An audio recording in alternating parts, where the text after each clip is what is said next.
que esos horizontes van a depender de los procesos de formación de suelo que sufrieron, que ocurrieron en esa zona. ¿Cuáles pueden ser esos procesos de formación? Ustedes ya han visto que son rocas ígneas, lo vieron en el bachillerato, rocas ígneas, rocas sedimentarias, rocas metamórficas. Entonces, no vamos a entrar en esos conceptos que son bastante amplios, pero podemos decir que en algunas partes los suelos se forman a base de sedimentos que vienen de algún movimiento de fluido, ¿okay? Un río que se desborda, un lago que en algún momento, hace millones de años, abarcaba un área, etc. Deslizamiento de material, si estamos hablando de zonas con ciertas pendientes o con alguna pendiente, el material tiene capacidad para moverse, ¿okay? Y eso va a dar origen a los distintos horizontes de estos suelos. Ya vamos a profundizar en qué es un horizonte y qué es un horizonte. Ok, entonces ambos conceptos, recuerden que involucran la capacidad de proveer soporte mecánico y sustento a las plantas. Los suelos aportan a las plantas esas dos cosas. El soporte mecánico, donde ya van a estar ancladas, ¿okay? Lo que le da la estabilidad. Pero a la vez es allí donde ocurre el intercambio de nutrientes entre las raíces y el suelo, o mejor dicho, la solución de suelo, porque en forma líquida, ¿verdad?, van a estar intercambiándose esos nutrientes que las plantas necesitan. Las plantas, para crecer, necesitan CO2, que lo captan a través de las hojas, básicamente, pero a través del suelo obtienen el agua y los minerales.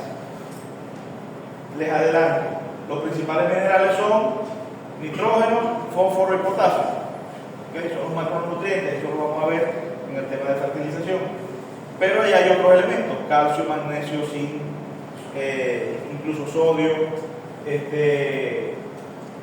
molibdeno, boro y una serie de nutrientes que ahí están presentes. ¿Okay?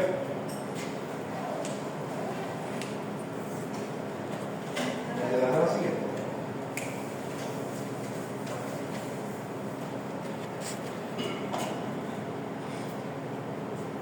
El suelo está compuesto de tres fases: la fase sólida, la fase líquida y la fase gaseosa.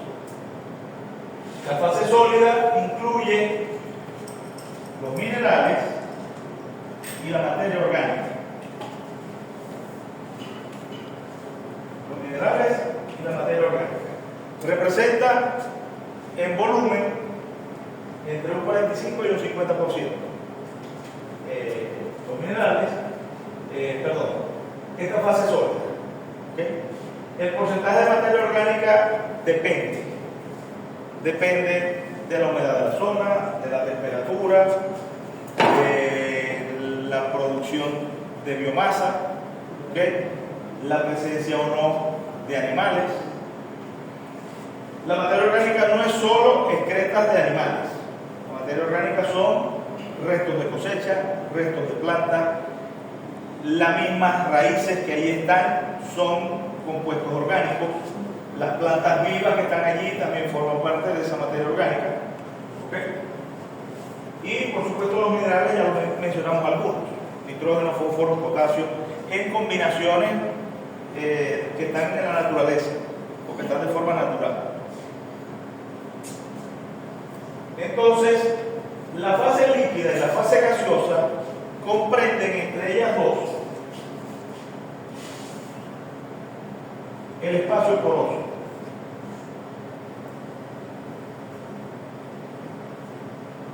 ¿Okay?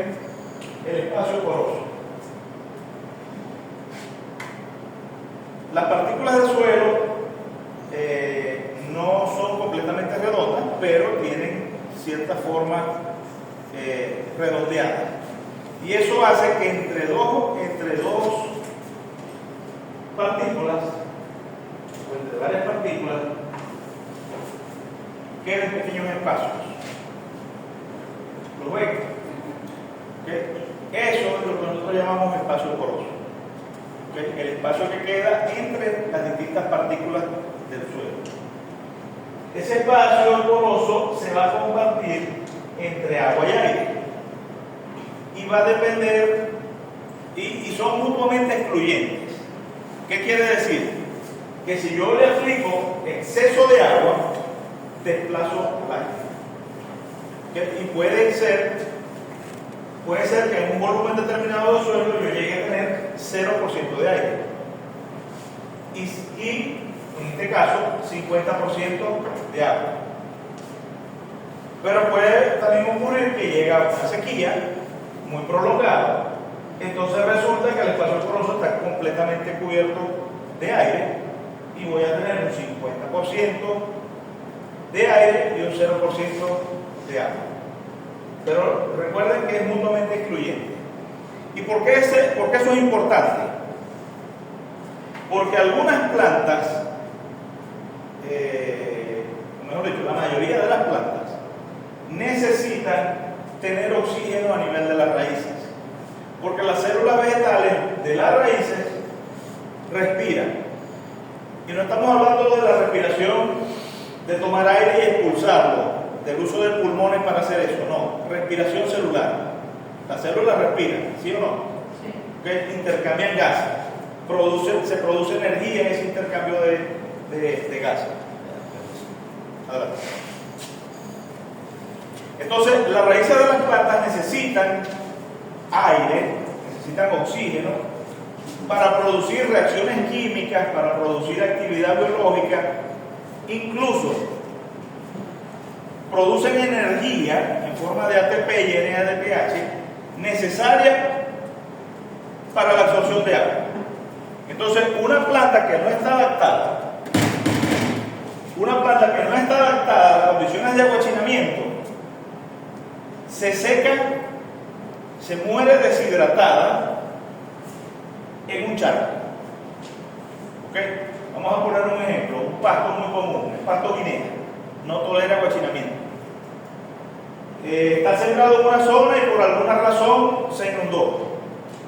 Si ese aguachinamiento es prolongado, esa planta va a morir, se amarilla, poco a poco va cambiando de color, ya no hay y se seca. Murió seca en un charco de agua. Mientras que tenemos otras plantas que se adaptan a condiciones de aguachinamiento, que pueden vivir prácticamente en los pantanos porque obtienen ese oxígeno necesario por otras vías. Tienen algún órgano que capta el oxígeno fuera del agua, ¿verdad? Y esa energía le sirve para su metabolismo. Pero son plantas que lograron adaptar algunos mecanismos de sobrevivencia para esas condiciones. ¿Se entiende? Entonces, para nosotros es importante considerar que mantener un equilibrio, dependiendo del cultivo que tengamos, en este espacio poroso, entre el aire y el agua. ¿Estamos claros? Cualquier duda, interrumpe. No hace falta que hagamos una pausa. La siguiente, por favor.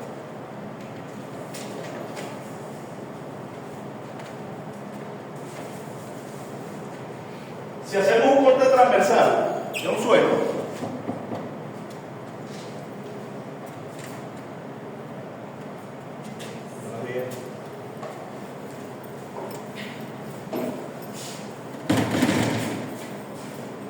si hacemos un corte transversal de un suelo,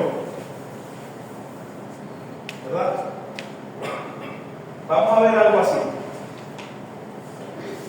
La roca que da origen a la descomposición de esta roca, ¿verdad? Que se llama material parental, va provocando en ella cambios y da origen a las capas que están arriba. Por supuesto, estas capas también pueden ser originadas por otro tipo de fenómenos que ya lo mencionamos anteriormente. Por ejemplo, la sedimentación, ¿okay?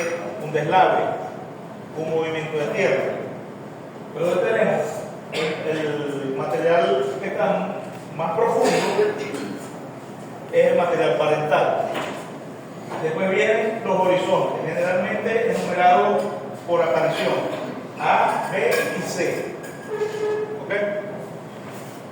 Se me olvidó mencionar que para nosotros la profundidad del suelo que necesitamos estudiar generalmente está alrededor de 1 metro. ¿Okay? Cerca de 1 metro de profundidad es donde nos concentramos a hacer los estudios, donde hacemos las evaluaciones, porque es allí donde se desarrolla la mayor cantidad de las raíces de las plantas de nuestro interés. ¿Okay? Entonces, estos horizontes pueden cambiar de profundidad, pueden aparecer más o menos profundos, pueden ser más o menos importantes para nosotros, dependiendo de esa profundidad. El horizonte A generalmente se conoce como capa vegetal, es la porción que está más expuesta. Sobre ella está básicamente las plantas que vemos cotidianamente. Allí se depositan la mayor cantidad de materia orgánica.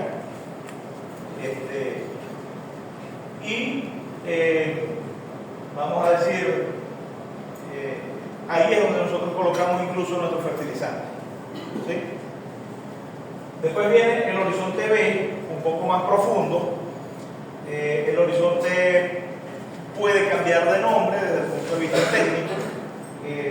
Un horizonte cámbico, un horizonte argílico, dependiendo de una serie de propiedades o de características que ellos tengan. Cuando ustedes vean un corte de un suelo, se ven por diferencias de colores, por diferencias de textura, que ya vamos a entender qué significa ese concepto. Y podemos ver marcadamente cómo están los diferentes horizontes en el perfil. Ya el horizonte C es de menos interés para nosotros, por lo que les mencioné, por la profundidad.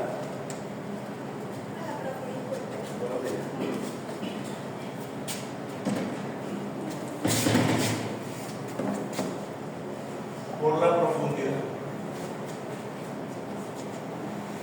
Así que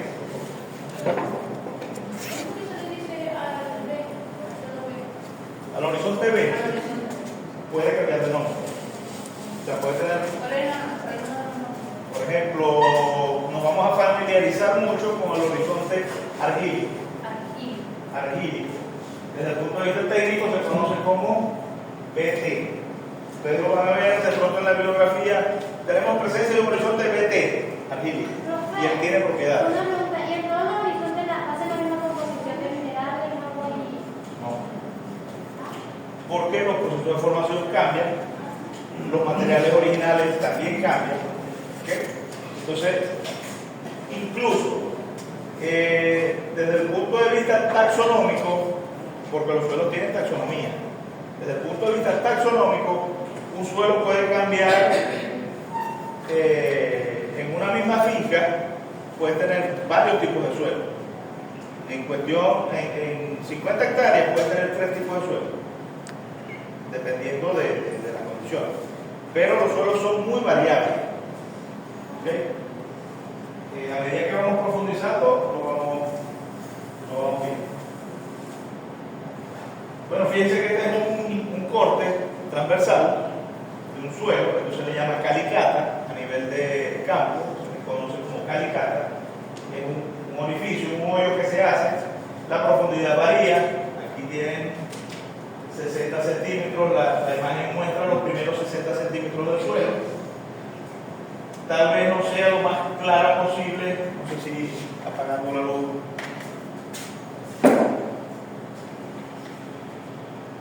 Pasarle la otra imagen a ver si aceptar. Ahí se ve la diferencia entre los dos. Aquí, a pesar de que son parecidos, pero aquí está el horizonte A, que termina más o menos por acá, y después comienza un horizonte más claro. ¿Se nota? No se ven otros cambios en la imagen, pero aquí sí se ve claramente. Y se ve, a pesar de que la foto fue tomada en un momento donde había sequía, se ven aquí restos de la adelantar porque hiciste el corte en el perfil. ¿Ok? Dame la siguiente. Bueno.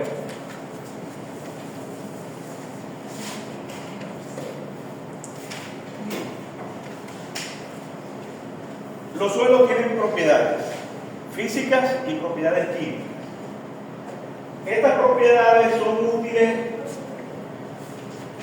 para conocer el comportamiento de los suelos.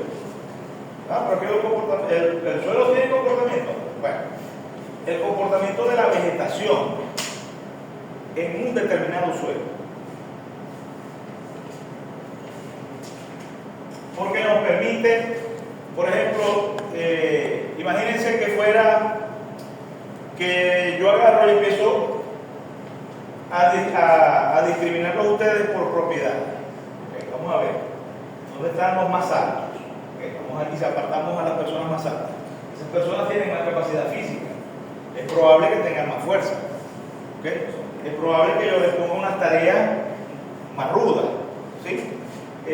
Por ejemplo, las personas morenas, bueno, tienen más tolerancia a la temperatura, al calor, tienen más tolerancia al sol, pero vienen los más blanquitos y los pongo en las mismas condiciones y probablemente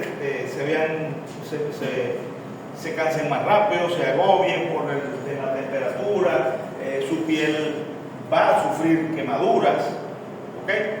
Entonces, algo así son los suelos. Los suelos tienen unas características que debemos observar y dependiendo de esas características yo sé para qué me puede ser útil o para qué no me puede ser útil ese suelo. ¿Okay? Las propiedades físicas más importantes son el color, la textura, la estructura, la densidad, la porosidad y la aireación. Ya ustedes más o menos entienden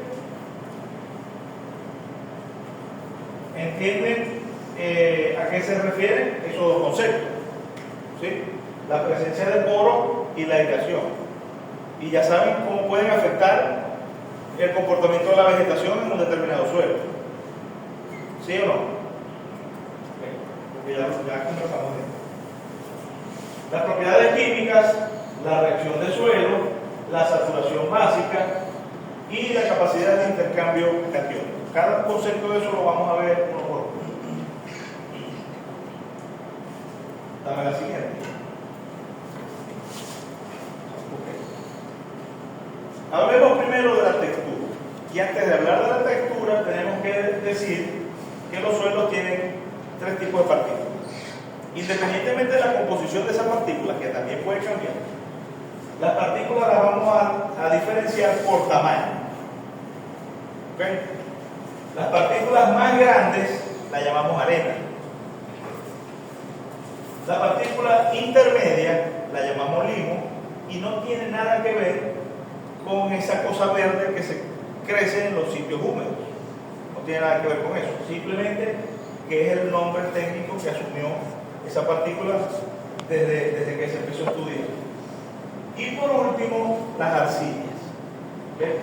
Entonces, la arena está entre 0,05 y 2 milímetros de diámetro. Esta medida es el diámetro de la partícula. El limo va de 2 micras hasta los 0,05 milímetros. Un limo que ya tiene 0,06 deja de ser limo para ser arena. ¿Se entiende? Y las arcillas, esas arcillas con que se hacen vacías, con que se hacen esas arcillas, son partículas que tienen menos de 2 micras de diámetro. ¿Okay? Ahora bien, ¿hay un suelo exclusivamente hecho de arcilla? No. ¿Hay un suelo exclusivamente hecho de limo? No. ¿Hay suelos hechos exclusivamente de arena? No. ¿Sí? Van a haber mezclas de los tres tipos de partículas. ¿Qué pasa? Que un suelo es arenoso cuando predomina la arena. Es arcilloso cuando predomina la arcilla y es limoso cuando predomina. Y la escala tiene otros nombres. No sé si en la siguiente estará la de otra. No. Tenemos una escala, tenemos los suelos francos. Los suelos francos son los intermedios, ¿okay? Pero tenemos los francos arcillo-arenosos, los francos arenosos, los francos arcillosos, los francos limosos. ¿Estamos claros? Más adelante les voy a conseguir un triángulo que se usa a nivel de laboratorio para determinar la textura de los suelos. Eso se llama textura o la clase textural. Es un triángulo. En cada uno de los lados se pone el porcentaje, por ejemplo, arena, limo y arcilla. Y así más o menos es como la arena se representa con A mayúscula, la arcilla con A minúscula, asociada al tamaño de la partícula. Entonces, yo voy al laboratorio y llevo mi muestra de suelo. Y ellos allá sacan qué cantidad de arena tienen, qué cantidad de limo, qué cantidad de arcilla. Y lo llevan a un triángulo donde van a cruzar la información. Pero el triángulo es raro, porque es así. No sé, cosas así. Entonces, dependiendo de dónde caigan, va a tener una clase textural. ¿Okay? Me comprometo a volver una imagen.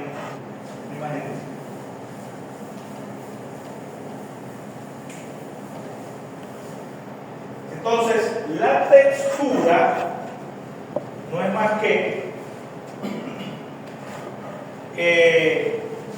la proporción en que están distribuidos las distintas partículas del suelo. Entonces, la textura es arenoso, arcilloso, limoso, franco, porque va a depender de la composición de estos tres, la predominancia de los tres elementos. ¿Está claro? ¿Por qué es importante la textura? Desde el punto de vista práctico. Ahora vamos a la parte práctica. ¿Por qué es importante la textura? Porque los suelos arenosos no retienen agua. ¿Okay? En un suelo arenoso llueve y se seca fácilmente. Si ustedes están en la playa, el agua pasó, una ola llegó, pasó y se retiró. Y enseguida la capita de arriba ya está suelta de nuevo. ¿Okay? Y no retuvo humedad de allí. ¿Okay? Pero la arcilla es totalmente opuesta. La arcilla retiene humedad. Y no es solo que la retiene desde el punto de vista que queda húmedo, no. Cuando se seca, una pequeña película de humedad que puede existir queda retenida en la partícula de arcilla y no se la da a la raíz. Entonces resulta que una planta puede estar sufriendo estrés hídrico con algún porcentaje de humedad en el suelo. ¿No? Tiene un 10% de humedad, un 15% de humedad, pero la planta ya manifiesta estrés hídrico. ¿Por qué? Porque no la entrega, la retuvo, cosa que no hace la arena. La arena la cede. Desafortunadamente la cede al perfil que está más abajo. Y a medida que él se va retirando, entonces queda lejos de la raíz. Entonces, ¿qué es preferible? ¿Tener un suelo arenoso o un suelo arcilloso? No, ninguno de los dos es bueno. Quisiéramos nosotros que todos los suelos fuesen francos. No. A veces le pregunto a los estudiantes en los trabajos, ¿suelos donde se adapta esta planta? No, los mejores suelos, los francos, los blancos, sí, pero ¿dónde están? Sobran, abundan. ¿Okay? No abundan los buenos suelos. Son muy limitados. ¿Ok? Entonces, no es lo que yo quiero, es lo que hay. En este caso es lo que entonces, las arcillas retienen humedad, no tienen buen drenaje. Los limos tienen una particularidad muy especial, que es que crean costras a nivel superficial. crean costras y las semillas pequeñas no logran romper esa costra para germinar. Por ejemplo, ajonjolí. El ajonjolí, que es el que está en el pan, es una semilla muy pequeñita. Si yo siembro ajonjolí donde hay un suelo limoso, el porcentaje de germinación puede verse perjudicado, producto de esa condición de suelo. Pero es que es maíz, el grano de maíz es grande, bueno, es menos susceptible a esa condición. Puedo sembrar maíz en un suelo limoso. En un suelo arenoso, los regímenes para riego cambian con respecto a un suelo arcilloso. Tengo que regar con más frecuencia. No necesariamente significa que voy a gastar más agua, sino que tengo que distribuir mejor esa agua a lo largo del día para mantener la humedad donde se encuentra el mayor porcentaje de raíces. ¿Me explico?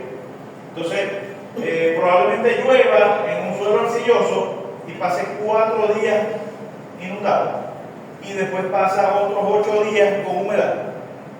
Pero cae la misma cantidad de lluvia en un suelo arenoso y al otro día está seco. ¿Me explico? Entonces, si yo voy a regar, el sistema de riego para arcilla es distinto que el sistema de riego para suelos arenosos. Ese es el objetivo de conocer apropiadamente la textura.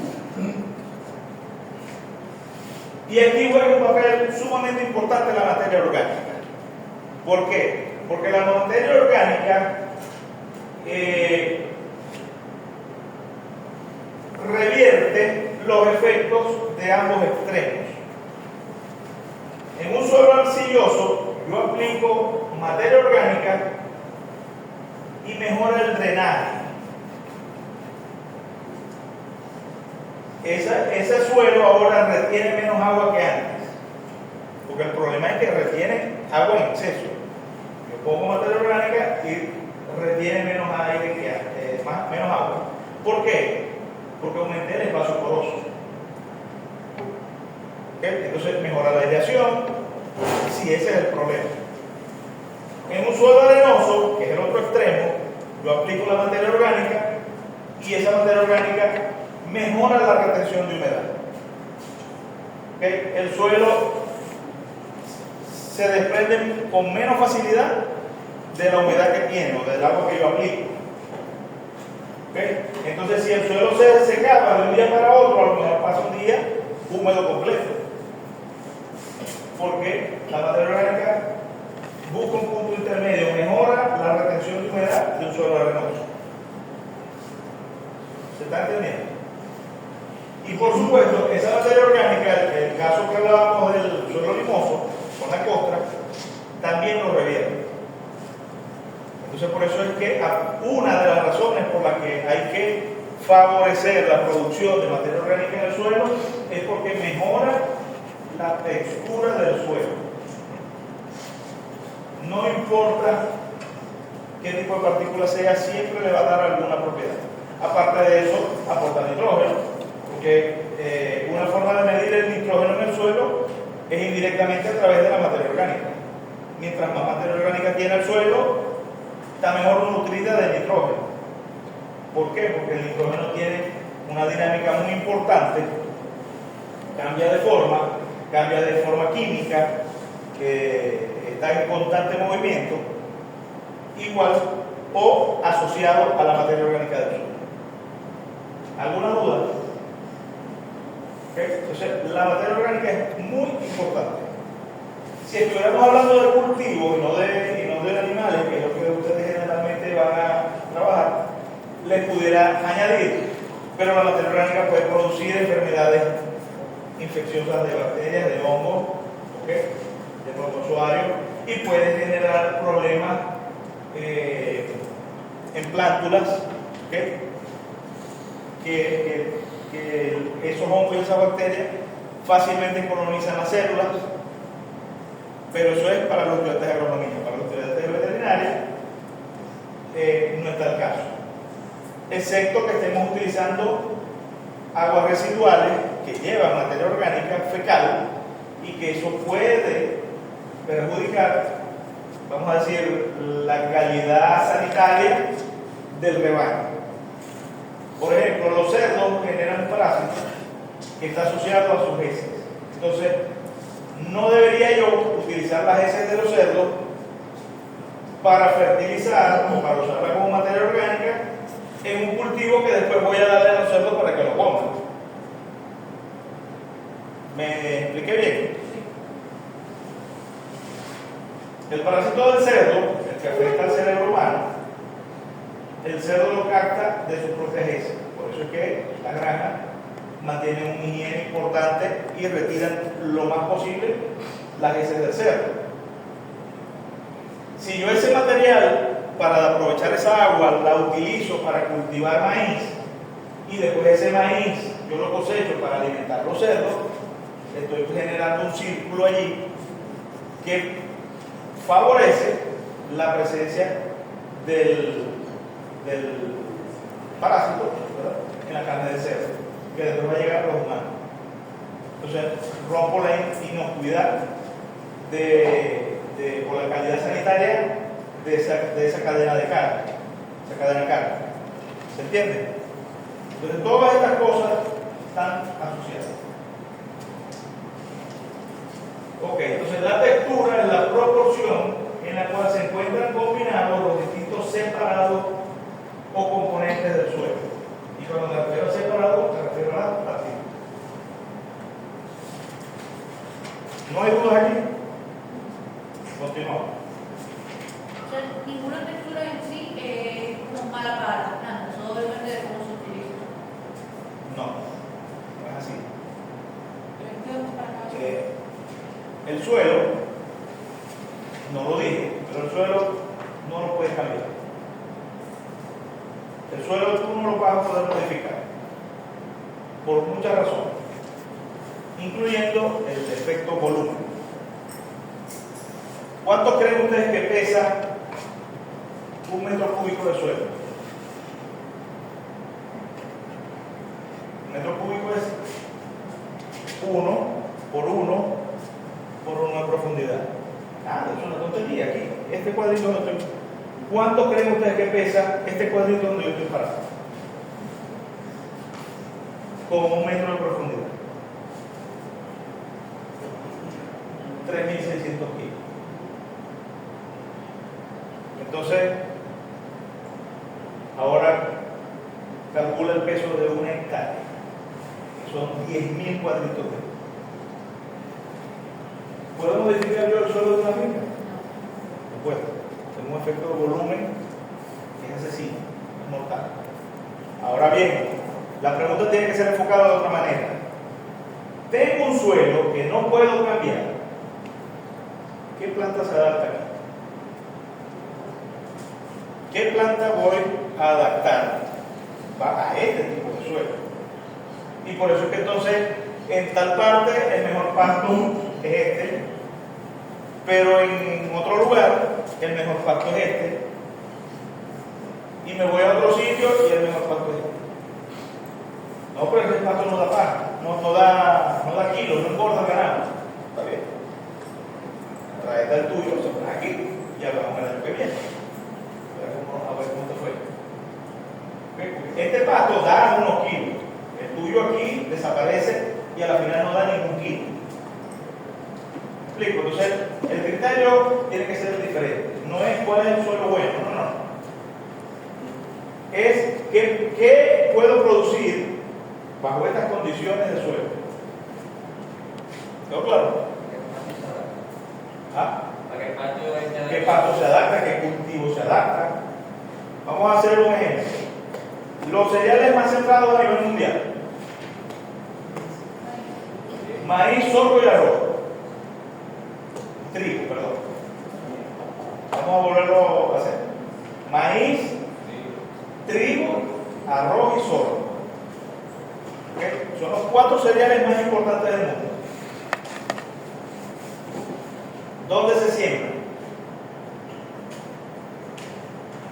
Por ejemplo, en Estados Unidos está el cinturón granero de los Estados Unidos. Ahí están los estados, el estado aquí. ¿Dónde más se produce mucho trigo? En Ucrania. En Ucrania, donde están los suelos negros, donde están cayendo bombas ahorita, está la franja del suelo, de los mejores suelos del planeta, están allí. En Argentina también hay una franja, no es tan grande como la de Estados Unidos y Ucrania. Ucrania es el granero de Europa, Estados Unidos es el granero de América. Y Argentina tiene su franjita allí. Fuera de allí, puedes sembrar esos tres cereales, sí los puedes sembrar, pero no vas a tener los resultados que tienen ellos. Entonces tal vez tú no seas competitivo con ellos en esos granos, pero yo siembro otra cosa. Yo siembro plátano, ninguno de ellos puede sembrar plátano. ¿Por qué? Porque el cultivo de plátano es permanente. Yo siembro una mata de plátano, 9 meses y produce su fruto, cosecho el fruto, lo comercializo, corto la planta, pero corto el pseudotallo.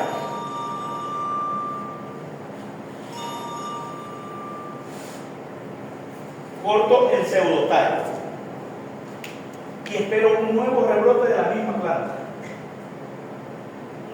La planta es la misma, simplemente que ahora tiene otro punto de crecimiento de un sitio común. No lo pueden hacer ellos allá.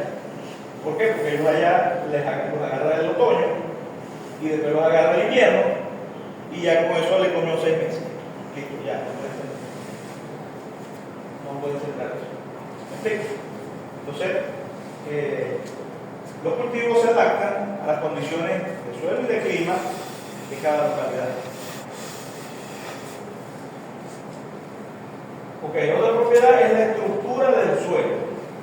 Hace referencia en la forma como están agrupados los separados del suelo. Es decir, las partículas del suelo también tienen peculiaridades para agruparse entre sí y formar estructuras en el suelo. Vamos a una imagen. Se pueden agrupar en forma de lámina, se pueden agrupar en forma de prisma, en forma de columna, en forma de gránulos, quizás es la estructura más simple que existe, porque al final prácticamente es sin estructura. Nuciforme, que son unos granos mucho más grandes, y los bloques. Desde el punto de vista agrícola, a este concepto se le da poca importancia. ¿Por qué? Porque la mayoría de los cultivos de ciclo corto, nosotros preparamos el suelo con arado, con rastras y rompemos la estructura. ¿Qué pasa? Que a lo largo, al poco tiempo, que el suelo recupera su estructura original, pero tal vez ese tiempo sea superior al del cultivo. Entonces pasamos ese tiempo de cultivo sin preocuparnos por este concepto. En el caso nuestro, que hablamos de suelo, de cultivos permanentes, porque la mayoría de los pastos son cultivos permanentes, nosotros preparamos el suelo una vez cada 10 años. Y si somos suficientemente exitosos, cada 60 años. ¿Me explico? Hay fincas que se establecieron hace 60, 70, 80 años atrás. En los años 60 llegaron las primeras personas a colonizar Jesús Enrique Lozada, el sector de la Avenida, en los años 60. De pronto la Villa del Rosario llegaron en los años 50 o un poquito antes.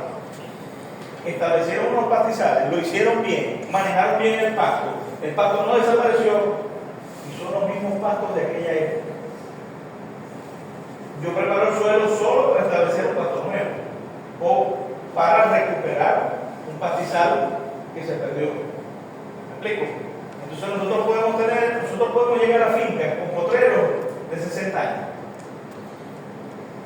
Entonces en esos potreros el suelo recupera su estructura original y también afecta la infiltración del agua, también afecta la aplicación de fertilizantes, el movimiento de nutrientes, porque el hecho de que esta lámina esté aquí implica que el agua tiene que empezar a hacer unos movimientos en forma de zigzag para ir bajando en el perfil. Porque la lámina como tal es un impedimento físico para la circulación del agua. Cuando el suelo es granular, eso no pasa. El agua viaja lo más rápido posible a niveles inferiores. ¿Se entiende la idea? Pero no entiendo cómo se forman ese tipo de formas. O sea, climática. Depende de la composición de las partículas.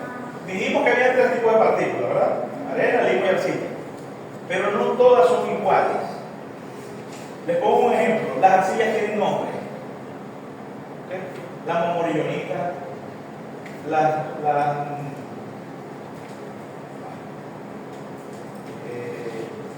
galutita, pero son particularidades de ellas. Incluso, ustedes han visto suelos agrietados, arcillas expansibles. Cuando se humedece, su volumen cambia. Cuando se deshidrata, se contrae de nuevo. ¿Ok? Entonces, son muy variables y ese comportamiento afecta cómo se agrupan entre ellas. Entonces, en un suelo muy arenoso, generalmente la estructura es granular, por el tamaño de la partícula, por la capacidad de adhesión, ¿sí? En el caso de las láminas, generalmente son arcillas que se van acumulando en forma de capas. Incluso la cantidad de sal de un suelo afecta la compactación. Los suelos salinos generalmente son compactos y poco permeables, producto de la presencia de la sal. Hasta eso afecta esta condición de estructura de un suelo. No es sencillo entender el concepto. La estructura son formas que se generan dentro del suelo, pero por condiciones propias del suelo y variables. ¿Ok? Yo puedo tener un suelo laminar en una localidad y tener que viajar kilómetros para conseguir algo igual, ¿no? Porque las condiciones son propias de ese sitio, de ese tipo de partículas. Hay un componente en esas partículas, hay un mineral que crece en exceso en ese sitio. ¿Me explico? Ok. El tiempo también puede cambiar por el tiempo. Bueno, correcto. Lo que estamos mencionando ahorita. Si yo paso una rastra, ¿qué pasa con todas estas estructuras? La rastra es una máquina, la vamos a ver más adelante, que voltea el suelo, lo revuelve, lo machaca, tiene unos rodillos. ¿Cómo queda la estructura? Granular. Pero 6 meses recupera su forma original, la que tuviera, laminar, prismática, de columna. Porque lo que dice el profesor, el tiempo nos lleva a eso. Ustedes el que sea del sur del lago o el que trabaje en el sur del lago a futuro, se va a conseguir con los tatuos. No, es que yo tengo muchos tatuos en la finca. Entonces, tatuos, el profesor Pastor nunca me habló de eso. Y eso que pasamos por la mañana hablando de eso, nunca mencionó los tatuos. Son montañas pequeñitas que se crecen en los potreros. Entonces resulta que este piso, en vez de estar planito, tiene chichotes. Chichotes de aquí, chichotes de allá. Y esos chichotes, lombrices que buscando alejarse del nivel freático del agua, mueven la tierra y hacen un montón para poder hacer su nido en un sitio lo más alejado posible del agua de lluvia y del agua del nivel freático, porque el nivel freático en algunas localidades cambia. Si está cerquita del agua, a medida que las mareas suben o bajan, se hace como un vaso capilar, como un vaso comunicante. ¿Ustedes han visto los ejercicios del vaso comunicante? Yo agarro 2 pipas y las conecto por la base, con un tubo. Y yo me pongo a llenar esta pipa. Y milagrosamente, mágicamente aquella se llena. ¿Por qué? Porque van a uniformizar la altura va a ser igual. Entonces, algo así pasa en los suelos que están en la orilla del lago. Sube el nivel del lago internamente en el suelo, el nivel del agua también va subiendo. Entonces llega un momento de que estos organismos, estas lombrices, que necesitan aire para hacer su vida, ese espacio poroso se está llenando de agua, entonces ellas provocan el montículo, provocan que se forme el montículo para ellas mantenerse allí. Ah, bueno, vamos a comer y no va a subir, esta manera no sube otra vez hasta mañana. Ellas se mueven a buscar residuos, cosas, la bota de una vaca, alimentarse de otra manera, pero siempre tienen ese nido donde volver. ¿Ok? Entonces, porque esa parte es más dura que la tierra. Pone así dura. porque está menos seca la hora de trabajo, que es más fácil, o sea, cambia, se pone duro, terrenudo, ¿cómo se llama? La parte de aquí de abajo, que está húmeda, pasa con la mano y le arranca un pedazo, pero porque está húmeda. La parte de arriba, entonces, hace fuerza, mete las dos manos y sale un terror.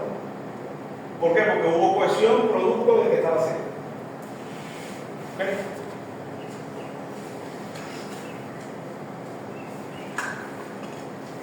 Volvemos atrás.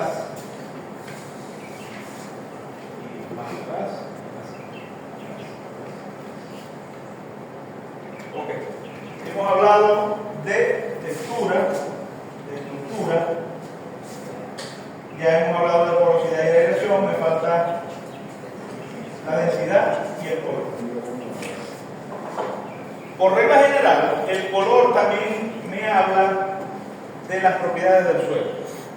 Los suelos negros tienen más contenido de materia orgánica.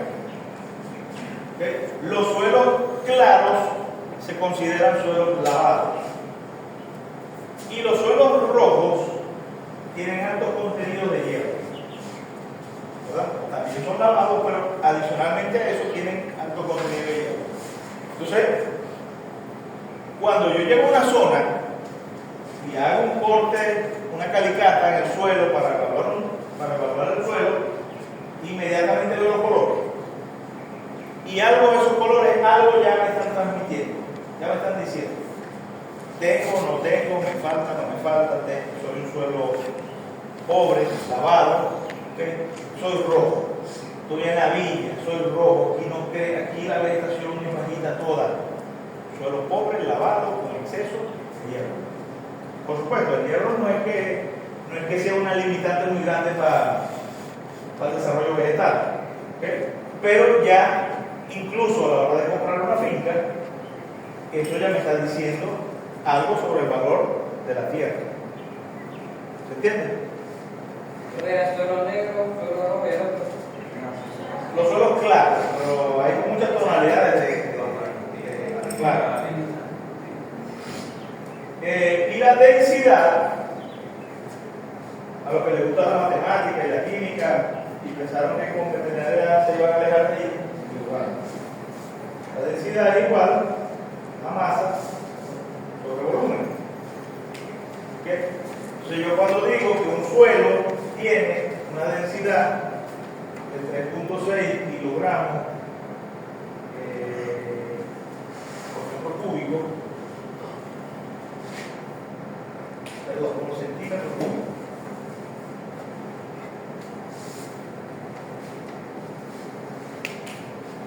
Me estoy refiriendo a que en un volumen de suelo de 1 metro cúbico o de 1 centímetro cúbico tengo una masa de 3,6 kilos.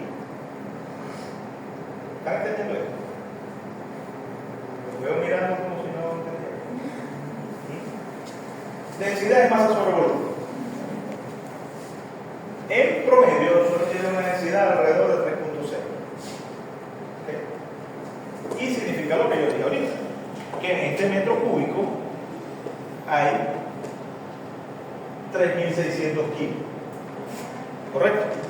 Lo que es que aquí cambiamos las unidades, ya no hablo de un metro cúbico, sino de 1 centímetro. Y entonces tengo que mover las veces que sean necesarias para llegar aquí. Ok. Entonces, el problema es que esta densidad densidad puede verse afectada por la actividad humana. Entonces, un suelo que yo mecanizo excesivamente, la densidad sube. Y si la densidad sube, ¿qué pasa con el espacio poroso? Se reduce, ¿vale? Porque si dijimos que el suelo tiene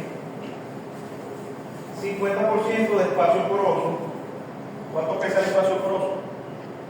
Pesa No pesa. casi nada, lo que puede pesar el aire, pero me refiero, casi podemos decir que no pesa.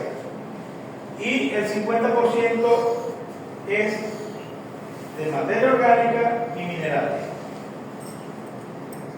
Eso sí pesa. Entonces, si en un suelo aumenta el peso, ¿de qué estamos hablando? De los minerales y la materia orgánica. Aumenta la fase sólida del suelo y la fase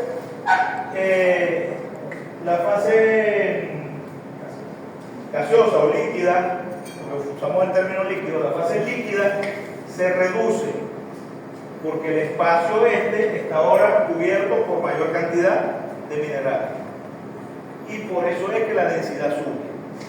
Entonces, cuando yo digo que el suelo aumentó su densidad, se compactó, y como se compactó, ahora tiene menos espacio poroso, tiene menos capacidad para retener aire, tiene menos capacidad para desarrollar las raíces y puedo incluso tener problemas de drenaje más adelante. Todo está amarrado, todo está asociado. ¿Se entiende? Entonces, yo no quiero que la densidad aumente. Sería más bien deseable que la densidad disminuya. Entonces, las lombrices favorecen la reducción de la densidad. ¿Por qué? Porque por donde ellas se mueven, por donde ellas transitan, van dejando sus caminos, que son espacios porosos. ¿Okay? Aplico materia orgánica. A pesar de que estoy aplicando materia orgánica, lo que estoy haciendo es que las partículas se separen y mejore la densidad baja. Entonces, cuando yo constantemente, hágase este ejercicio, cuando echamos la carretera, ¿qué pasa por arriba de esa carretera cuando la están construyendo? Que están echando relleno. Una planadora, ¿verdad? Un pisón. ¿Para qué? Para compactar. Para compactar. Para que cuando llueva sobre ese terreno, el agua no penetre, sino que se vaya. Porque si el agua penetra, entonces después se va haciendo el huequito, se va haciendo el bache. ¿Me explico? Entonces nosotros queremos todo lo contrario. Nosotros necesitamos ese suelo bien aireado para que el agua penetre. ¿Estamos claros? Inclusive puedo conseguir los suelos que son de forma laminar. ¿Ah? En compactación puedo conseguir los suelos de forma laminar. Correcto. La compactación provoca que la estructura se transforme en laminar. Porque va a ser haciendo agua.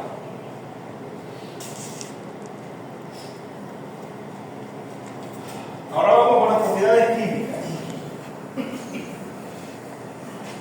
La primera propiedad química es la reacción de suelo.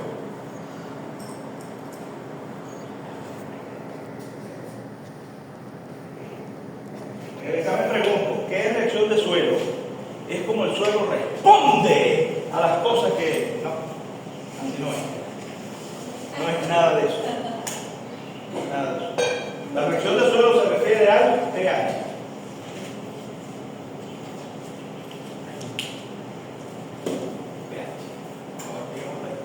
¿Qué es el pH? Logaritmo negativo de iones de hidrógeno. ¿Perdón? Logaritmo negativo de iones de hidrógeno. Okay. Está asociado a la cantidad de hidrogeniones disponibles en una solución. ¿Sí o no? Sí. Todos conocen el concepto, lo tienen claro, nadie tiene ninguna duda. No voy a volver a explicar qué es el pH.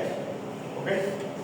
Ahora bien, un suelo tiene pH y tiene su propio pH, dependiendo de su composición química. Y ese pH tiene una propiedad muy característica. que en el suelo hay un efecto buffer, lo que se escribe así, o efecto tampón. ¿Saben a qué me refiero con eso? Un efecto amortiguador. ¿Qué significa eso? Que puede regular el pH. Que evita cambiar el pH. ¿Okay?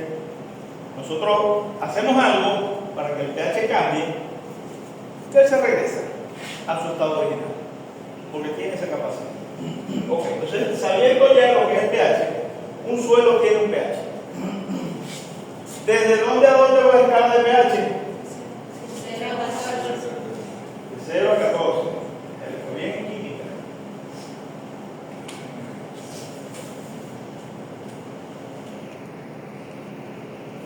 De 0 a 14. ¿Cuál es el pH neutro? 7. El pH del agua pura. ¿Sí o no? Okay. ¿Hacia dónde es ácido? ¿Hacia dónde es básico? Hacia 0 es ácido. 14 es básico. Entonces, ¿qué valor de pH debe tener un suelo para considerarlo ácido? ¿Por debajo? ¿Quién está de acuerdo con ella? ¿Quién está en desacuerdo con ella? Por debajo de 6. Desde partir de 5 hasta 8. Cerca, pero no. ¿A dónde? No. Ok. Desde el punto de vista de suelos, el pH se considera ácido a partir de 5,5.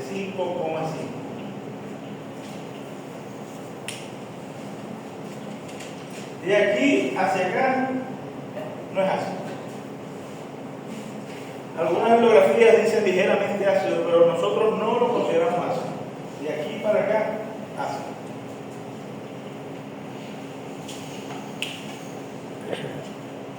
Porque el pH como tal no perjudica a la planta. No es que la planta, cuando yo voy a sembrar las raíces en un suelo ácido, engarruña las raíces y no me come. No es eso. ¿Ok? Sino que a partir de 5,5 se hace soluble un elemento tóxico para las plantas, que es el aluminio. ¿Ok?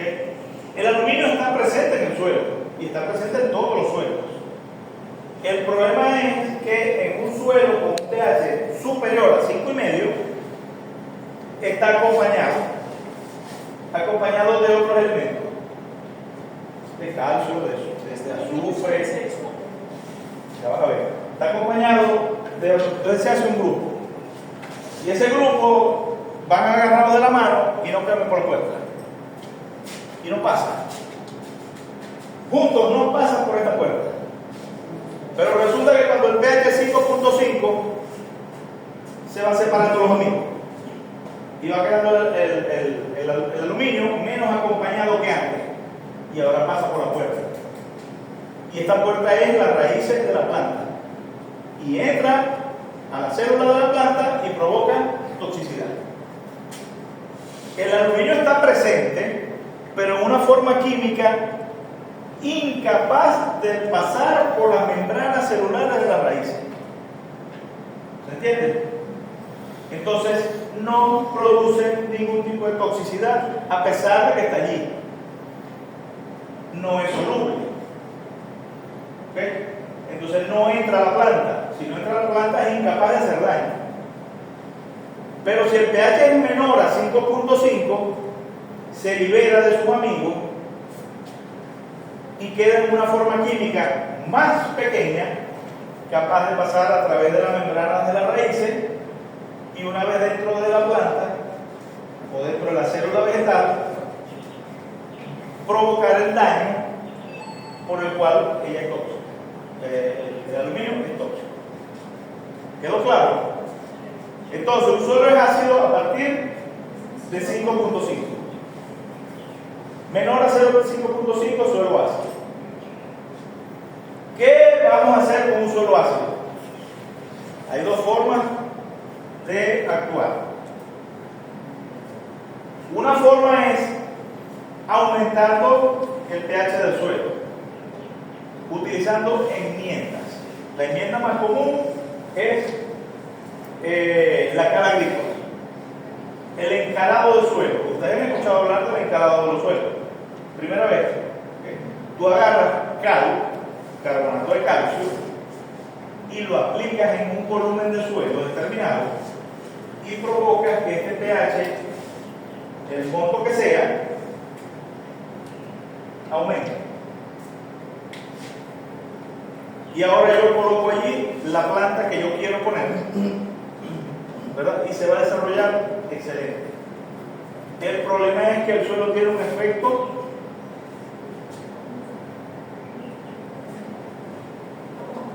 tampón, buffer, amortiguador, como dijo ella.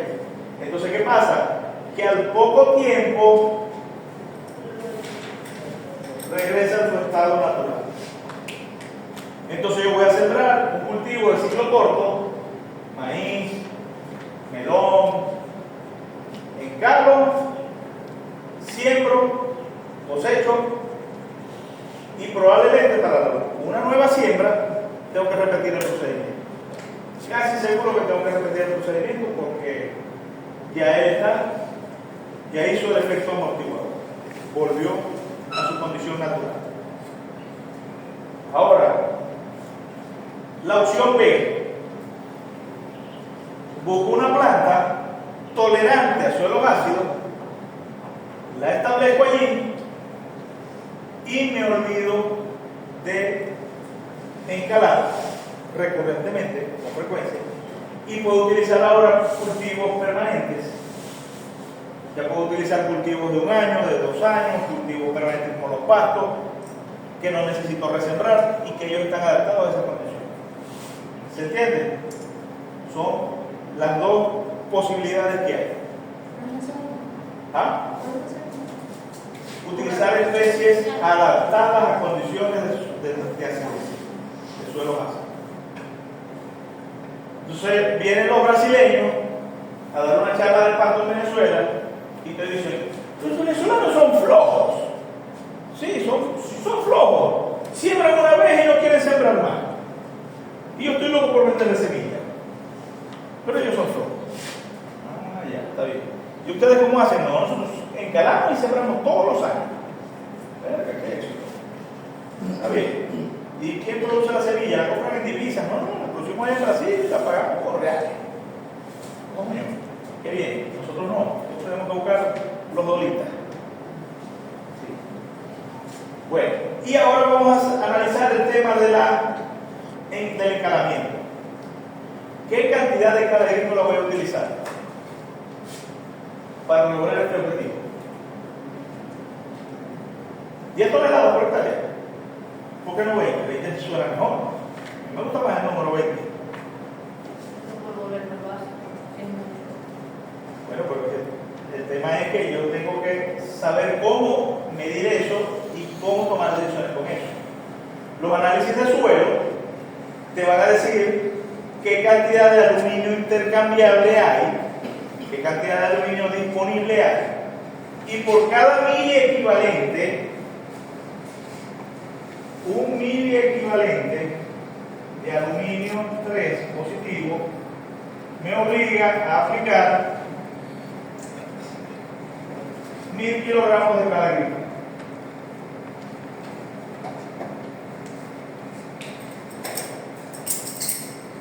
¿Se entiende esto? Yo voy al resultado del laboratorio y me dice: tienes 1 mil equivalente de aluminio. Ah, bueno, 1 tonelada de cal agrícola. Cueste lo que cueste. No, tengo 0,1. Aplico 1000 por 0,1, que son 100. ¿Sí? Porque el objetivo no es llevar este pH a 8, a 9, a 10, a 12, a 14. Ese no es el objetivo. El objetivo es contrarrestar el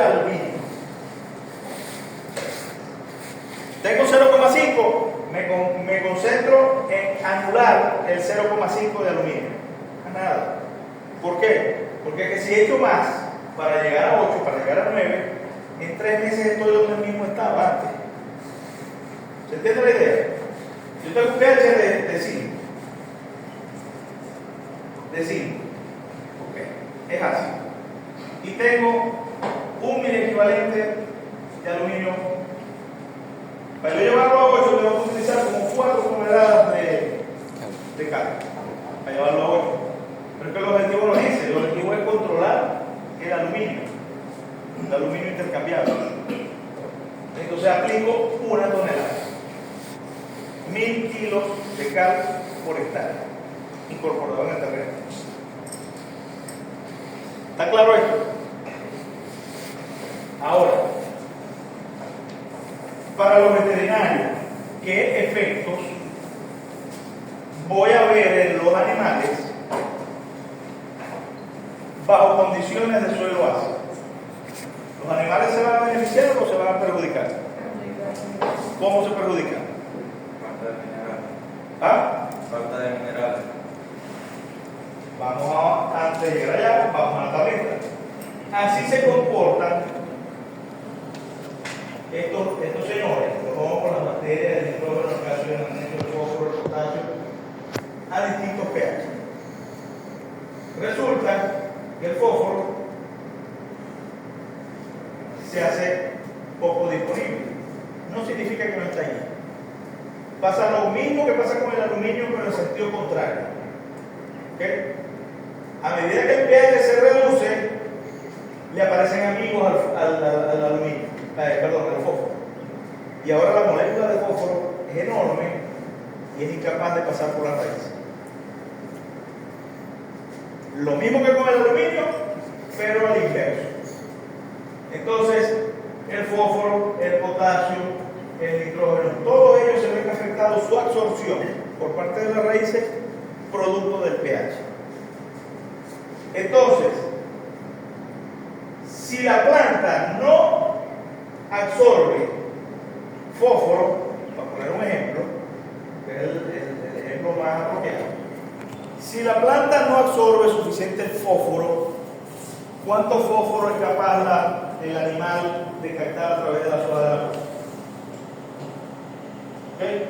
Si el suelo no tiene fósforo, o teniendo fósforo es incapaz de cederlo a la planta, y la planta no tiene fósforo, la dieta del animal es baja en fósforo y el porcentaje de preñez de ese rebaño se viene al suelo.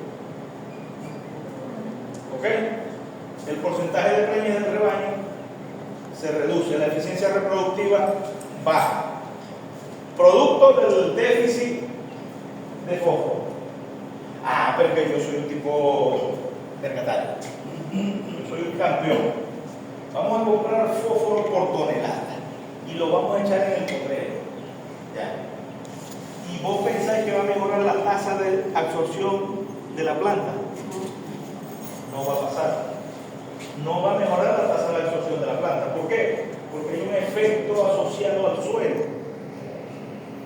Yo pongo fósforo insoluble. No, pero es que yo tengo una forma de fósforo soluble. La aplico a los 15 días insoluble. ¿Por qué? Porque se armó de amigos, empezó a llenarse de amigos y quedó insoluble.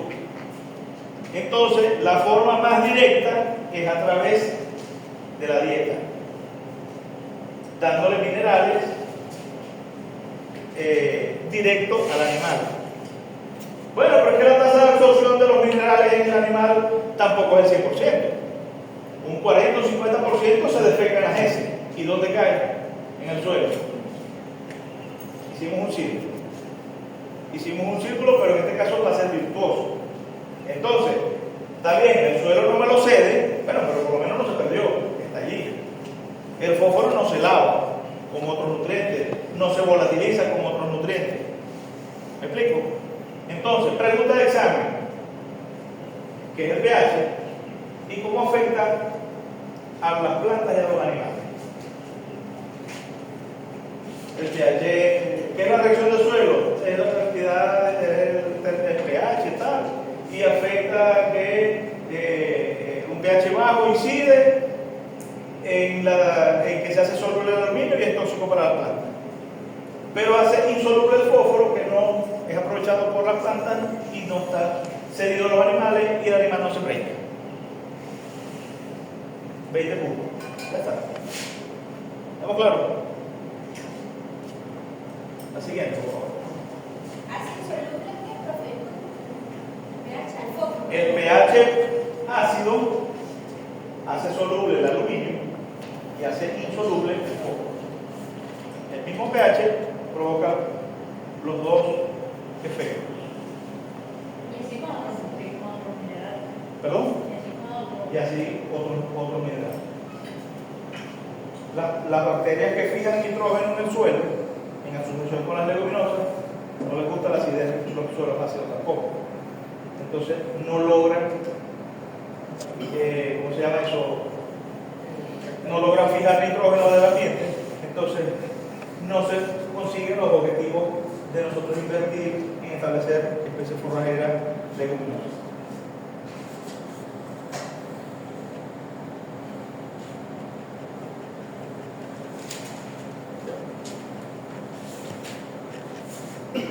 ¿Cuál suelo debe ser más fértil? ¿De la izquierda o de la derecha? Más fértil. ¿Cuál debe ser más fértil? ¿Por qué? Por el color. Tiene más presencia materna. Si tiene más materia orgánica. Ya, por el color. Ahora, si no hay problema, esto es roca. ¿Ok? Entonces, este perfil debe ser un poco profundo. ¿Me explico? Este es un argílico. ¿Ven el color diferente abajo? Arriba es negro, abajo es rojo.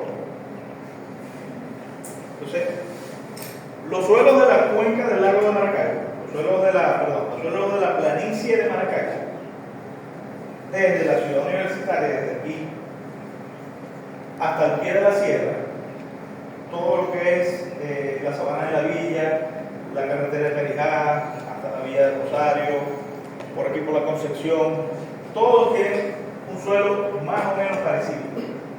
Un horizonte A, arenoso, ¿okay?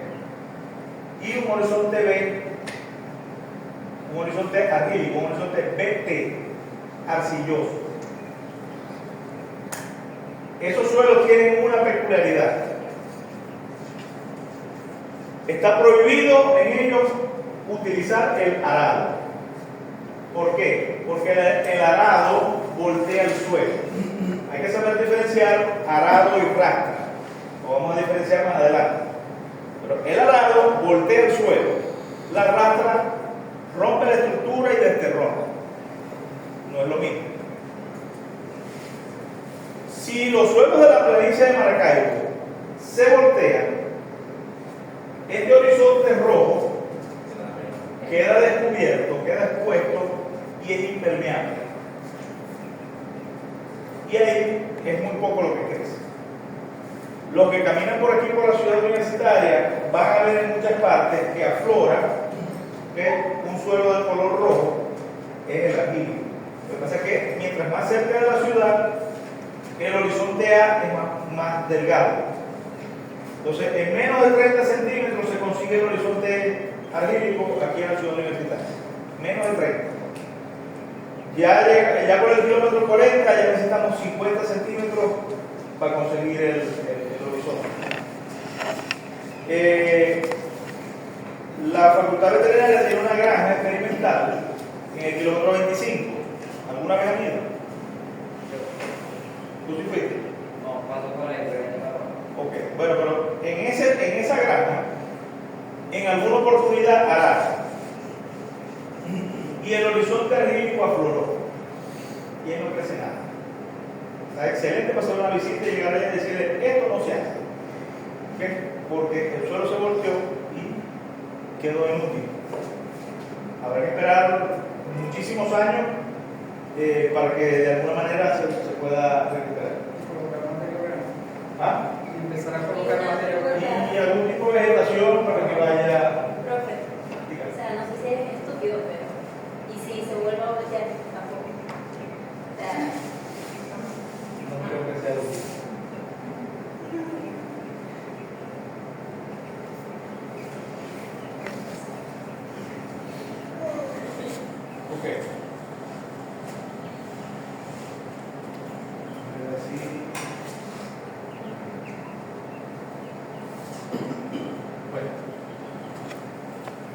Aquí tenemos 3 suelos, 3 o 4 suelos. Lo que quiero que observen es cómo se toman las muestras. Las muestras se toman a distintas profundidades. De 0 a 30, de 30 a 60, de 60 a 90. Generalmente, para pastos, nosotros recomendamos de 0 a 30 y de 30 a 60. Aquí están el 80% de las raíces se consiguen a esta profundidad. ¿Okay? Aquí están los porcentajes de arena, limo y arcilla. ¿Okay? Aquí nos da la clase textural y la densidad aparente. ¿Okay? Bueno, pero esto es para el tema de las clases texturales. Aquí tenemos la capacidad de intercambio catiónico, hemos hablado de eso, la conductividad eléctrica, que es la salinidad del suelo. La salinidad se calcula de forma indirecta a través de la conductividad eléctrica. Mientras una solución tenga más posibilidades de conducir electricidad, quiere decir que tiene más cantidad de sales disueltas. ¿Okay? El agua pura es malísima para conducir electricidad. El pH, la materia orgánica, nitrógeno, fósforo y potasio. Así más o menos se representaría un análisis de suelo. O otro ejemplo que es este. En este caso muestran 3 tipos de suelo y lo mismo: arena, limo y arcilla, la clase textural, el pH, en pata y en suspensión. Vamos a ver que no hay mucha diferencia. Carbono orgánico, nitrógeno. Carbono orgánico es la materia orgánica. El nitrógeno, la relación carbono-nitrógeno, que para algunos conceptos es importante. Fósforo y potasio. Los métodos de determinación pueden cambiar, ¿okay? Dependiendo de los autores. En este caso utilizaron a Olsen, pero hay otras metodologías. Aquí tenemos otros nutrientes, ¿okay? Y aquí tenemos la acidez intercambiable. Entonces, tenemos 3 suelos de distintas localidades: Monagas, Cojedes y Falcón. La clase textural, el de Monagas es franco, el de Cojedes es franco arcilloso y el de Falcón es arcilloso. ¿Cómo es la retención de humedad en cada caso? ¿Cuál de estos 3 suelos retiene más humedad? El arcilloso, el de Falcón, ¿correcto? Retiene más humedad. El pH 5.4 o 5.2, utilicemos una escala que está arriba, 5.2 y 4.1 y 6.13. Entonces tenemos 2 suelos ácidos, ¿okay? Y un suelo neutro. Ya podemos decir que es neutro, no tiene que llegar a 100, pero ya no tiene impacto la acidez sobre el. Entonces, en estos 2 casos va a haber aluminio intercambiable, va a haber aluminio disponible, tóxico para los cultivos. Entonces tenemos nitrógeno. Generalmente la materia orgánica tiende a ser baja. ¿Okay? Este suelo de Falcón está muy bueno, 3.5 de carbono orgánico, de materia orgánica, buenísimo. Y fíjense cómo está asociado el nitrógeno a esa materia orgánica: 1,16, 0,12, 1,6, 0,11 y 3,5, 0,32. Se triplica, así como se triplica el carbono orgánico, se triplica el nitrógeno disponible. ¿Okay? El fósforo 3, 4 y 36. Entonces, estos suelos son limitantes en fósforo, mientras que el de Falcón no lo es. Potasio 135, 80 y 670 respectivamente. Entonces vamos a lo que nos interesa aquí: el aluminio. En el de Monagas tenemos 0,1 miliequivalente por 100 gramos de suelo, ¿okay? 3,1 en el caso del Cogede, y en Falcón 0. No hay aluminio disponible. ¿Cuánto voy a aplicar de cal agrícola aquí? ¿Ah? No, 1 tonelada por mil equivalente, de 0,1. 100 kilogramos por hectárea. ¿Cuánto voy a aplicar aquí? 3.100 kilogramos por hectárea. ¿Notan? 1.000 kilos de cal agrícola por cada 1.000 equivalente de aluminio. ¿Ah?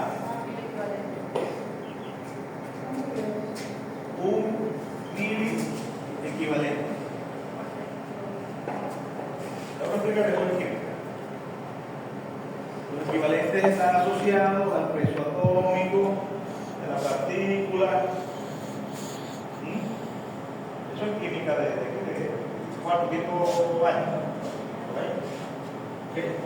Entonces, para ustedes lo importante saber es que el equivalente es un valor asociado a la masa, no necesariamente en gramos, sino en equivalente. ¿Por qué? Porque los equivalentes asocian partículas de distintos tamaños, de distintos pesos atómicos. ¿Sí? Entonces, para un 1.000 equivalente son 1.000 kilos de cal agrícola. En el primer caso es 0,1 el equivalente de aluminio y de espejo 0,1 equivalente por 1.000 entre 1.000 equivalente, donde estas unidades se van y me da 100 kilogramos de cal. Si reemplazo este valor por 3,1, que es el caso del suelo de Cojedes, entonces el resultado va a ser, reemplazo 3,1 aquí y el resultado es 3,1.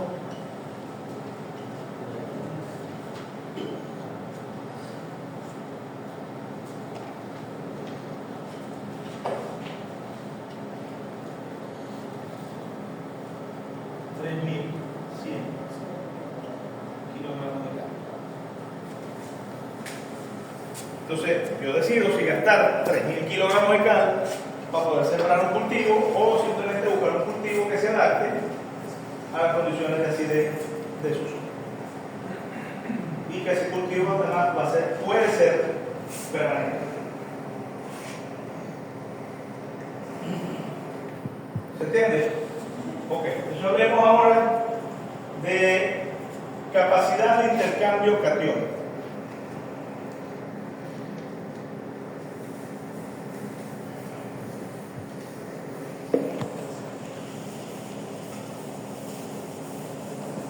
Un suelo va a tener estos nutrientes que están aquí en la tablita. Lo llevan ustedes al laboratorio, la muestra y les dan estos resultados. Pero resulta que la capacidad de intercambio catiónico es la disponibilidad del suelo, la capacidad que tiene el suelo de ceder esos nutrientes, dependiendo de varios factores. Recuerden que mencionamos que cada suelo tenía sus propias arcillas y que esas arcillas incluso podían tener nombre y tal. Bueno, en este caso, son las partículas de suelo, pueden o no ceder con más o menos facilidad los nutrientes que poseen. Hay un suelo que puede tener más magnesio que otro, ¿verdad? Este tiene 2.75 y este es 0.79. Pero esto no es garantía de que ese magnesio esté disponible, porque puede ser que ese suelo tenga poca capacidad de intercambiar los cationes que posee. ¿Okay?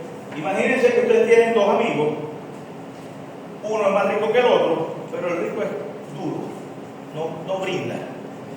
Ustedes salen con él, este no le conocemos el color de la cartera, no lo hemos visto. Mientras que el otro puede tener más o puede tener menos, pero es suelto, es el que invita, el que saca, el que paga. Algo así pasa con los suelos. Esos suelos también tienen esa propiedad de tener la facilidad de ceder o no los nutrientes que en sí están contenidos. ¿Okay? Y eso en realidad es o la suma de eso más el pH más la composición química, las tres cosas, es lo que nos define la fertilidad natural de un suelo. Un suelo es más o menos fértil por la combinación de estos tres conceptos. ¿Okay? Reacción de suelo, con contenido de nutrientes y capacidad de intercambio catiónico, capacidad de ceder esos nutrientes. Creo que por aquí está. Capacidad de intercambio catiónico efectivo, expresada en el equivalente por 100 gramos de suelo. El primer suelo tiene 8,21, el segundo tiene 5,09 y el suelo de Falcón tiene 42,33. Resulta que el suelo de Falcón tiene mayor capacidad para ceder los nutrientes que él posee. ¿Estamos claros? Este suelo, si vamos a nivel de campo, este suelo debe tener problemas de textura, ¿okay? Porque es un suelo arcilloso, pero no tiene problemas de fertilidad. También debe tener problemas de régimen de precipitaciones, debe estar en una zona árida. Entonces, modificando el riego y modificando un poco la textura a través de la aplicación de materia orgánica, ese suelo se vuelve excelente.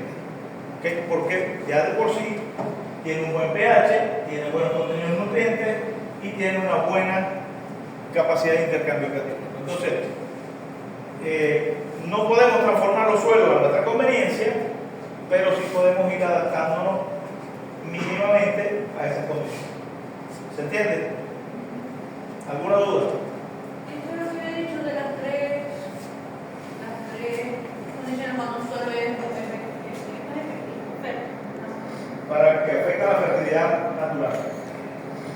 El contenido de nutrientes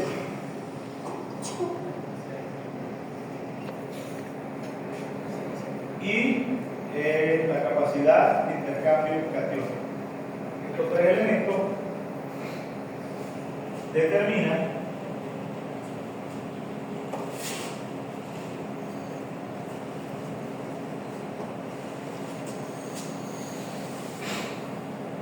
la fertilidad natural del suelo.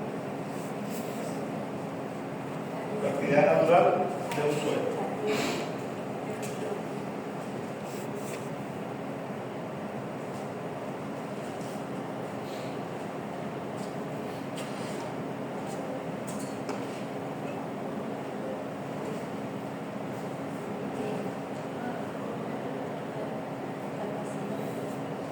La profundidad del suelo también es importante para nosotros. Fíjense que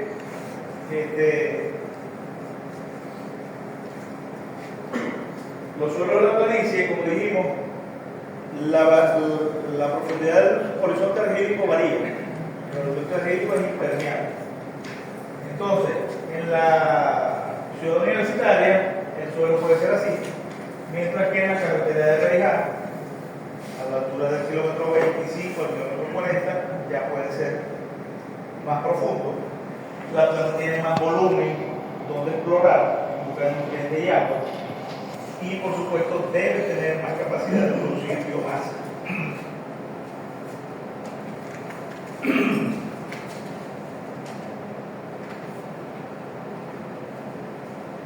Dependiendo de la textura de los suelos, el agua va a pasar a través del perfil con más o menos facilidad.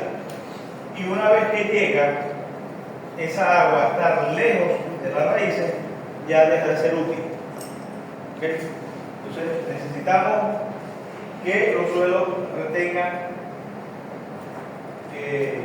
algún tipo de humedad. Esto es para reforzar ya las ideas que hemos hablado, ¿no?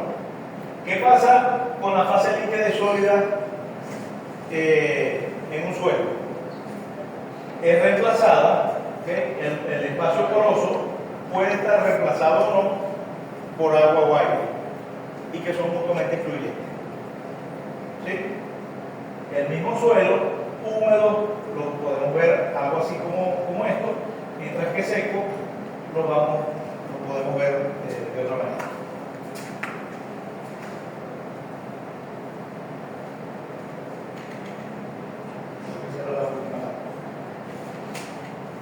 ¿Alguna duda?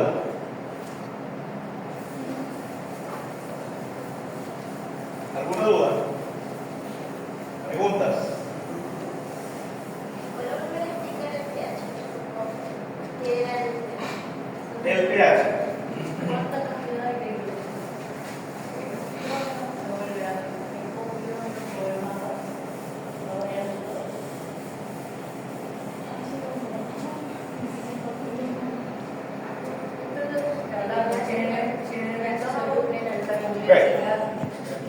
Permítame. Ahora, yo creo que se está más cerca que el efecto del pH alto más el efecto del pH básico.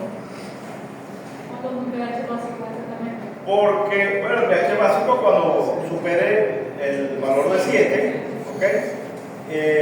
Allí vamos a ver unos efectos similares, hay algunos efectos que son similares, otros no.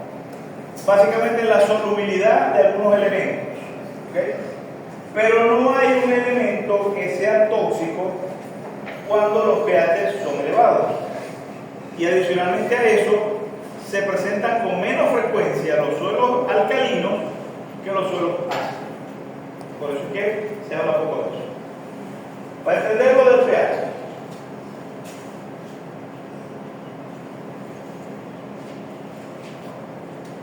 ¿qué es eso? ¿Ah? ¿Qué es eso? ¿Ah? ¿Qué es eso? No oigo. Agua. Agua. H2O. ¿Verdad? Eso es agua. O una forma de escribir agua. El agua es un componente fundamental en las soluciones. Por supuesto, las soluciones acuosas. Hay otras soluciones diferentes, pero las soluciones acuosas, el agua es fundamental. Pero el agua no la vamos a conseguir en estado puro en el ambiente. ¿Okay? No se consigue de forma pura, como agua, como H2O. Se consigue mezclada con otras cosas. Entonces, el agua es un elemento bipolar y una de sus capacidades es la de mezclarse con facilidad con muchos elementos. Resulta que cuando se mezcla, se rompe uno de estos enlaces, ¿okay? Y ahora queda libre un hidrógeno. Y esos hidrógenos se van acumulando en ciertas soluciones, se van acumulando, y eso es lo que mide, o eso es lo que mide el pH. Como lo dijo la amiga, es el logaritmo, creo que inverso, ¿verdad? Entonces resulta que a medida que aumenta la concentración de hidrógenos libres, el pH baja. ¿Se entiende eso? Entonces, mientras el pH sea más bajo, significa que hay más hidrógenos libres por allí deambulando. Y llega el caso a ocurrir de que el pH es tan bajo que va a provocar quemaduras, ¿okay? Provoca disoluciones de algunos elementos, pero ya estamos hablando de cosas extremas. Ahora bien, para lo que nos interesa a nosotros, el suelo, ¿verdad? Puede estar, o el pH puede estar desde 0 hasta 14, pero en la naturaleza esto no se consigue y esto no se consigue. la naturaleza, aislado, no pasa. O sea, conseguir algo de pH 0 solo se consigue en los laboratorios. pH 1. Por ejemplo, el suelo más ácido que yo he visto, 2 puntos y algo. Y son esos suelos de los que mencioné en la orilla. Son sulfato ácidos. Entonces, entre toda esta escala, si decimos que el 7 es el pH del agua pura, en realidad tampoco llega allá, pero vamos a suponer, vamos a eliminar unos decimales ahí y decimos que es 7. Es el pH del agua pura, no quedo en el centro. A ver si está un poquito más bonito. Ok. Entonces, el pH de los suelos no es que cambie, lo que cambia son los suelos. ¿Me explico? Yo voy a Apure y el pH allá es 4.8 en esa zona. Y es 4.8. Pero puedo conseguir suelos de pH 6.5 y puedo conseguir pH de 7.2 y me voy para media y consigo otra cosa. Pero ya el pH de una localidad se queda así, porque hay muchos factores involucrados, incluyendo el tiempo. En los procesos de formación de suelo, el tiempo se mide en millones de años. ¿Okay? Entonces, ya después de millones de años de factores ambientales, biológicos, incidiendo en una localidad, ya provocan una estabilidad en esa condición. ¿Okay? ¿Qué pasa? Que yo tengo una marca de 5.5 para determinar la toxicidad o no de un elemento en un suelo. En este caso es el aluminio. Repito, no significa que en un suelo de pH 8 no haya aluminio, sí hay, pero no está en una forma química que sea tóxica para las plantas. ¿Okay? Empiezan a presentarse las primeras formas químicas tóxicas a partir de 5.5. En el caso que mencionamos ahorita, teníamos un suelo con pH de 5.4, ¿recuerdan? 5.21. Estaba en la tabla. Vamos a poner un marca. 5.21. Y tenía 0,1 mil equivalentes de aluminio intercambiable.